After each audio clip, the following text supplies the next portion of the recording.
Bienvenue dans Tu ferais quoi? Le podcast où l'on parle des vraies questions de la vie. Celles qui nous font réfléchir, celles qui nous font parfois douter, celles dont on parle pendant des heures avec nos proches et parfois seulement dans notre tête. Ici, on parle d'amour, de famille, de choix, de regrets et de toutes ces situations où il n'existe pas forcément de bonnes réponses. Parce qu'au fond, la vie ne nous demande pas toujours ce qui est juste. Elle nous demande souvent ce que nous ferions à la place des autres. Et aujourd'hui, j'aimerais parler d'un sujet extrêmement délicat. Un sujet qui concerne des milliers de couples, des milliers de parents et des milliers d'enfants. Faut-il rester dans une relation pour les enfants? Je pense qu'on a tous déjà entendu cette phrase. Je ne suis plus heureux. Nous ne nous entendons plus. Mais je reste pour les enfants.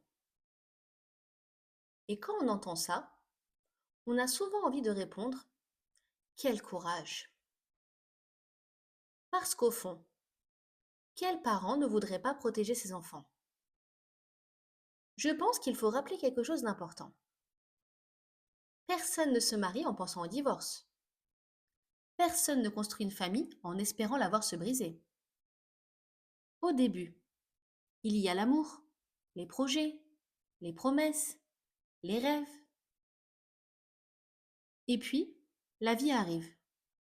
Les responsabilités, le travail, la fatigue, les problèmes.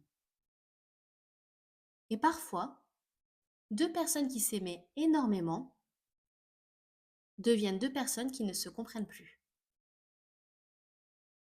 On imagine souvent qu'un couple malheureux est un couple qui se dispute. Mais parfois, il n'y a même plus de dispute. Il y a pire. Il y a le silence, l'indifférence, la distance.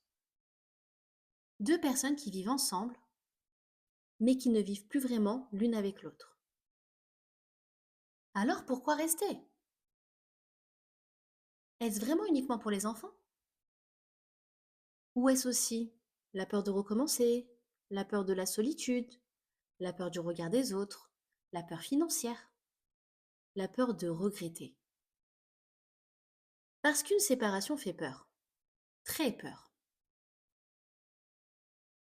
Il existe une citation que j'aime beaucoup. Les enfants ont plus besoin d'un foyer serein que d'une famille parfaite. Et honnêtement, cette phrase mérite qu'on s'y arrête. Parce qu'on oublie souvent quelque chose.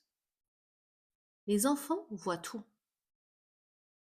Même lorsqu'on pense les protéger, ils voient les regards, les silences, les tensions, les absences. Ils ressentent l'ambiance. Ils sentent quand quelque chose ne va pas. Imagine un enfant qui grandit dans une maison où ses parents ne se disputent jamais. En apparence, tout semble normal. Mais cet enfant ne voit jamais ses parents rire ensemble. Il ne les voit jamais se prendre dans les bras. Il ne les entend jamais se dire je t'aime. Sans le vouloir, cet enfant apprend quelque chose sur l'amour. Parce que les enfants apprennent davantage de ce qu'ils voient que de ce qu'on leur dit. Attention, je ne suis pas en train de dire qu'il faut se séparer à la moindre difficulté. Toutes les relations traversent des tempêtes. Toutes. Il y a des périodes difficiles, des incompréhensions, des crises. Et parfois, cela vaut la peine de se battre, de communiquer, de demander de l'aide, de se retrouver. Mais il y a une différence entre traverser une tempête et vivre constamment dans l'orage. Parce qu'à force de rester, certaines personnes s'éteignent. Et lorsqu'un parent s'éteint, les enfants le ressentent aussi. Combien d'enfants disent aujourd'hui: j'aurais préféré que mes parents se séparent plus tôt?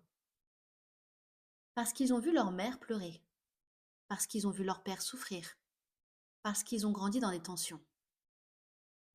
Mais il y a aussi des enfants qui auraient tout donné pour revoir leurs parents ensemble. Et c'est pour cela que cette question est si difficile. Parce qu'il n'existe pas une seule vérité. Une autre phrase très forte que j'aime énormément. On ne peut pas apprendre à un enfant à s'aimer si nous lui montrons chaque jour comment nous nous oublions nous-mêmes.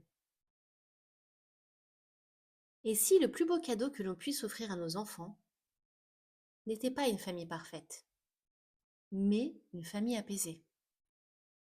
Des parents qui se respectent, des parents qui communiquent, des parents qui montrent qu'il est possible d'aimer sans se détruire. Mon avis. Personnellement, je pense qu'il faut se battre pour son couple. Parce que l'amour mérite qu'on se batte. Mais je pense aussi qu'aucun enfant ne souhaite voir ses parents malheureux. Et parfois, se séparer ne signifie pas échouer. Parfois, cela signifie simplement choisir une autre façon d'aimer ses enfants.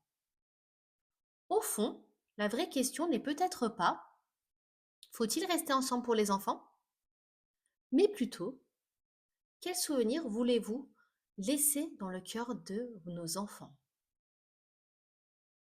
Et toi, penses-tu qu'il faut tout faire pour rester ensemble pour les enfants? Ou crois-tu qu'il vaut parfois mieux se séparer pour leur offrir un environnement plus sain? Racontez-moi votre avis dans les commentaires, parce que je pense qu'il n'y a ni bonne ni mauvaise réponse, seulement des parents qui essayent de faire de leur mieux. Et souvenez-vous, les enfants n'ont pas besoin de parents parfaits, ils ont besoin de parents qui s'aiment eux-mêmes suffisamment pour pouvoir continuer à les aimer sainement. À la semaine prochaine pour une nouvelle question et d'ici là, demandez-vous toujours, moi, à leur place, je ferais quoi?